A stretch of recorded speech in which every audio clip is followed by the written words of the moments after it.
fasting and sugar addiction on today's ThinkShare.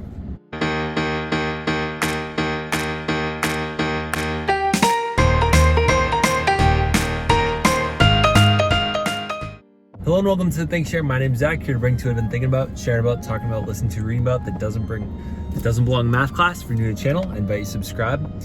Recently, I went on it was meant to be a 72-hour fast. It ended up being 80 hours. Short story is that I had a ton of candy on like a Friday night, and I said to Alyssa, I think I want to fast because I feel miserable. I feel like I'm not in self-control, and I don't feel like next week when Halloween rolls around, I'm gonna be able to manage myself around candy. So I experimented for 80 hours straight, having self-control over what I put into my body. It was not a perfect fast. It was a ketosis fast, so I still consumed coconut oil, which gives exogenous ketones. So my body was relying straight on ketones. So there's a lot of reasons for that. I'm not going to go into a ton of them.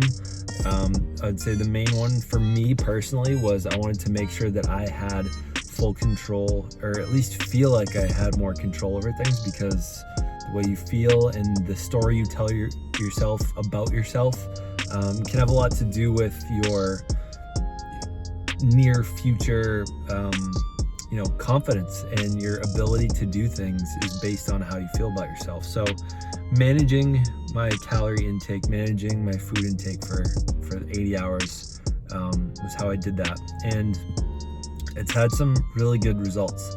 I did lose a couple pounds. I did find a new appreciation for water. I have found a new appreciation for being able to have willpower around like sweets and stuff. On Wednesday, we did a thing for our students. We created a mini haunted house for them, and there was a lot of candy out, and I didn't have nearly the same urge to just eat all the sugar that I wanted to that day.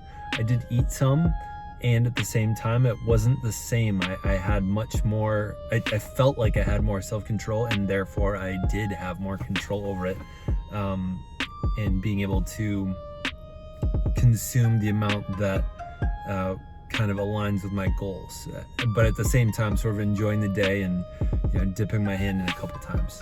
Today, Halloween, we don't have, and we're not planning on giving out candy to trick-or-treaters. We had planned to, but now we're not thinking it's such a good idea because where we live is a hot spot.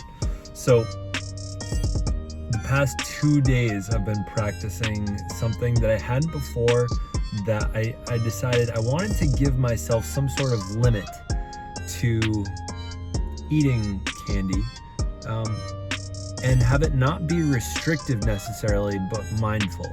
So what I did was I set myself 2 barriers, which I shared on TikTok.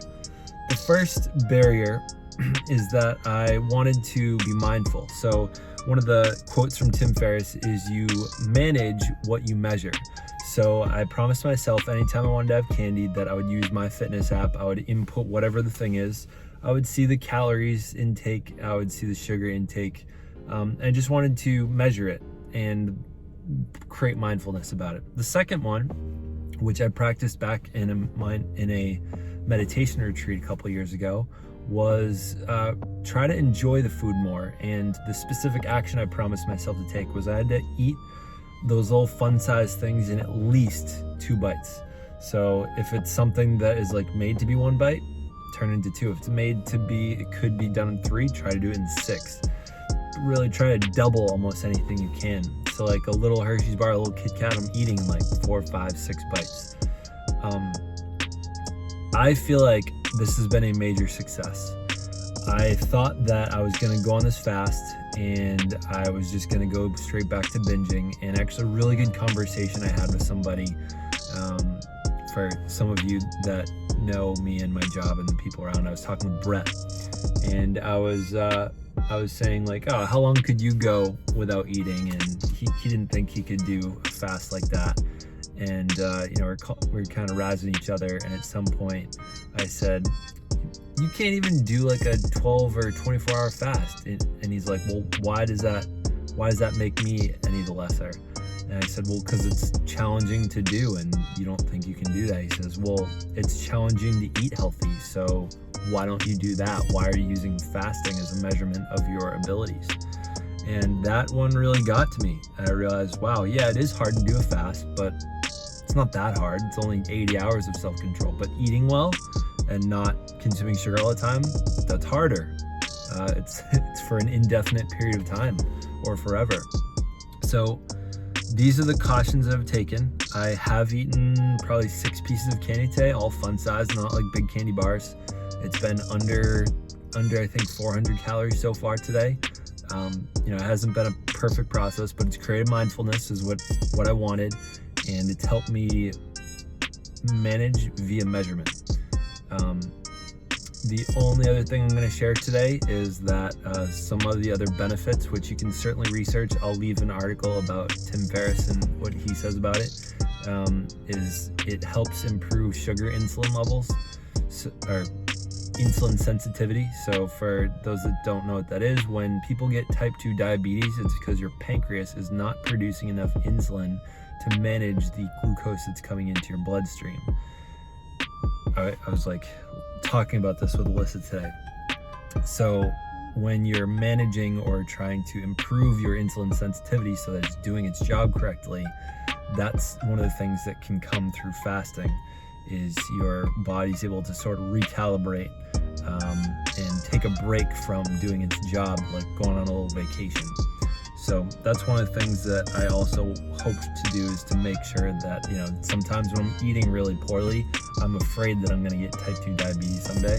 So that was one of the other reasons. Besides, my goal wasn't really to lose weight. It was to have my body do a reset. There have been studies saying that fasting has some correlation with longevity, and just give my body a little break, and I feel good from it. So thank you for watching. I know I don't usually talk about health and stuff. I feel like I've been blessed with this really useful body that I don't treat very well, and I haven't worked all that hard to maintain this. So I often don't feel like I ought to have much to say about health, because I don't eat very well.